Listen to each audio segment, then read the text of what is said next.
Salut à tous, comment ça va? J'espère que vous allez bien. Bienvenue dans un nouvel épisode de Seb's SMS. Et ouais, comme d'habitude, je vous envoie un message. Je vous envoie un message plein de colère. Vous allez comprendre pourquoi. Vous avez intérêt à le capter. Sebastian Vettel is now very much the Anglophile.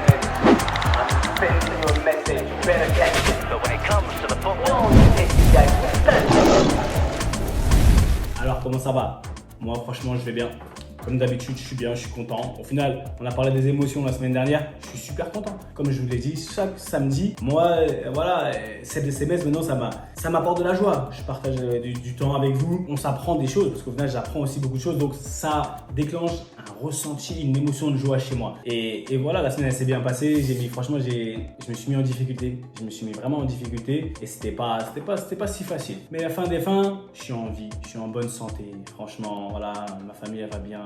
Les enfants ils vont bien, Dieu merci. C'est pour ça qu'on remet toujours les choses dans leur contexte. Peu importe les émotions qu'on vit, une émotion elle n'est pas forcément vraie, elle n'est pas forcément réelle, elle est seulement réelle pour nous. On peut vivre la même chose vous et moi, mais on n'aura pas la même émotion par rapport à ça parce qu'encore une fois, comme je vous l'ai dit la semaine dernière, elles sont basées sur les expériences passées, sur ce qu'on a vécu au moment où on l'a vécu. C'est ni bien ni mal, c'est juste que c'est comme ça. Mais aujourd'hui, je voulais qu'on parle de la colère, du seum, de la colère. Ouais, sur le terrain de football, il y a beaucoup de colère. Dans la vie, on a beaucoup de colère. Et je pense que la majeure partie du temps, vous comme moi, on a été habitués à associer la colère à quelque chose de négatif. Ça a une fonction, une émotion. La fonction de la colère, elle peut être très motivante. La colère, elle peut te permettre de te motiver. Tu es en colère. Comme moi, elle m'a motivé. Ma colère, elle m'a super motivé dans ma vie parce que j'ai été en colère par rapport à un traitement. J'ai été en colère par rapport à ce qu'on pouvait penser de moi.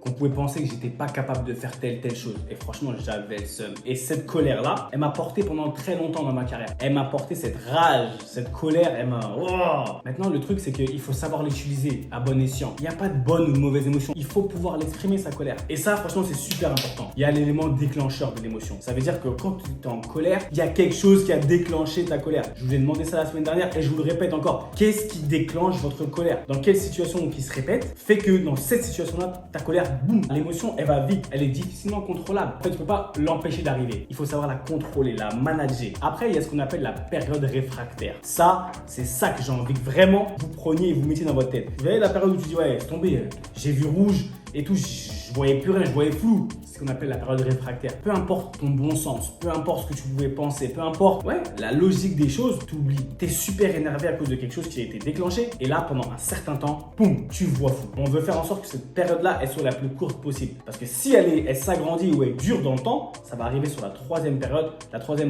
période où tu vas dealer avec les conséquences négatives. C'est là où l'émotion, quand elle passe dans ça, elle devient destructive. La colère, elle devient un problème parce que tu vas peut-être faire un truc de fou, tu vas réagir, tu vas commencer à taper quelqu'un ou je sais pas. Tu dois gérer ce genre de conséquences. L'émotion, elle donne une humeur. Quand tu es en colère, tu vas devenir super irritable. Ça doit être un signe pour toi. Tu dois savoir que là, oh, je suis irritable. T'as vu?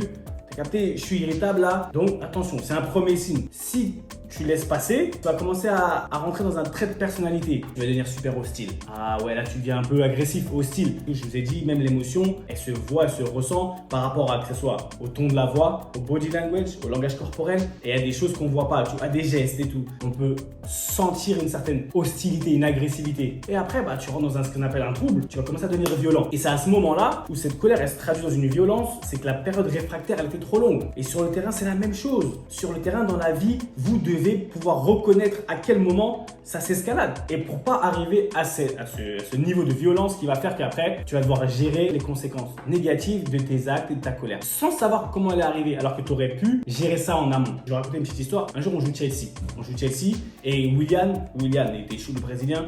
On va à la course et tout, on est près de la ligne, boum, coup d'épaule, il tombe et il revient, il se relève direct, il prend le ballon, il était à franchement 1 mètre de moi, il me laisse en pleine tête, boum, franchement mon cœur il a fait ça, qu'est-ce que c'est, réflexe, je veux lui en mettre une, mais j'étais tellement devenu maître de mes émotions, pouvoir identifier rapidement ce que c'est, que j'ai pas voulu avoir à gérer les conséquences négatives, parce que si je lui en mets une taf, moi aussi je suis exclu, après je suis suspendu et au final, il n'y a rien, tout ça à cause de mon émotion. J'ai vite compris que non, contrôle-toi. La période réfractaire, elle est vite redescendue et j'ai pu réfléchir. Je ne me suis pas laissé embarquer dans cette période réfractaire, je ne l'ai pas fait durer. J'ai analysé très vite ce que j'ai envie que vous puissiez faire. La colère, elle est ni mauvaise ni bonne. C'est ce qu'on en fait qui va la rendre mauvaise ou bonne. Mettez-vous ça dans le crâne, c'est ce qu'on en fait. Si vous avez des moments de colère, analysez qu'est-ce qui a déclenché ça. L'injustice, comme je vous l'ai dit, l'injustice et le fait qu'on me dise que tu peux pas faire ça, ça m'a mis vraiment en colère. Mais tout le long de ma carrière, j'ai utilisé cette colère pour pouvoir passer des niveaux. Réfléchissez aujourd'hui, quand vous allez rentrer sur ce rectangle vert, qu'est-ce qui représente votre colère? Qu'est-ce qui dans ce rectangle vert aujourd'hui peut déclencher une colère? Et une fois que tu as compris, tu vas plus avoir à gérer, tu vas voir les signaux arriver et tu vas pouvoir les esquiver. Et là,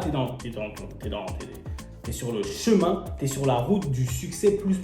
Tu vas l'atteindre et tu vas pouvoir rester là. Tu vas pouvoir contrôler.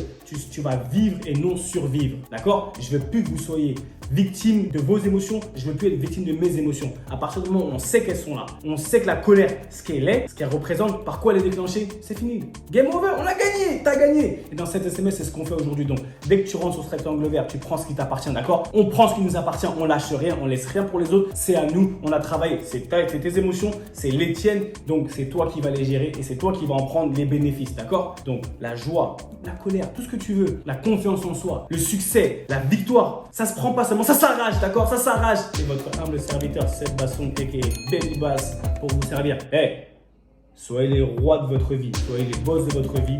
Je vous aime, beaucoup d'amour et un bon match. On se capte la semaine prochaine. Vous commentez, on fait tout ensemble, on est ensemble. Bye bye. Allez, ciao.